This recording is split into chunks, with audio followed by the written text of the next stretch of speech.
எனக்கு ஒரு சந்தேகம் இருக்கு. அதை சங்கர் நிவர்த்தி பண்ணா நல்லா இருக்கும். ஓரணியில் தமிழ்நாடுன்னா என்ன அர்த்தம்? ஓரணியில் தமிழ்நாடு. அவராவது வந்து மக்களை காப்போம், தமிழகத்தை மீட்போம்னு போறாரு. அதுக்கு அர்த்தம் டக்குன்னு புரியுது. மக்களை காப்போம். இப்போ மக்கள் ரொம்ப கஷ்டப்படுறாங்க.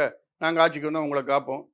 தமிழகத்தை மீட்போம். இப்ப தமிழகம் வந்து ஏதோ பிடியில் சிக்கி இருக்கு. அதை மீட்போம். அர்த்தம் புரியுது. ஓரணியில் தமிழ்நாடுன்னா என்ன அர்த்தம்?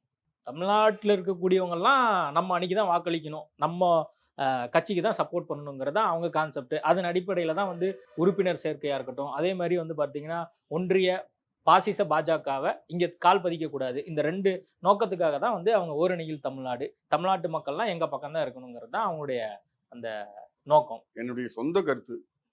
பைத்தியக்காரன் கூட இப்படி ஒரு நோக்கத்தை வச்சு வெளியே வரமாட்டான். எப்படியா நீ ஓரணியில தமிழ்நாட கொண்டுற முடியும்? 8 கோடி மக்கள், 6 கோடி வாக்காளர்கள். இத்தனை பேரை வந்து உன்னுடைய திமுக கட்சியில வந்து சேருவாங்களா?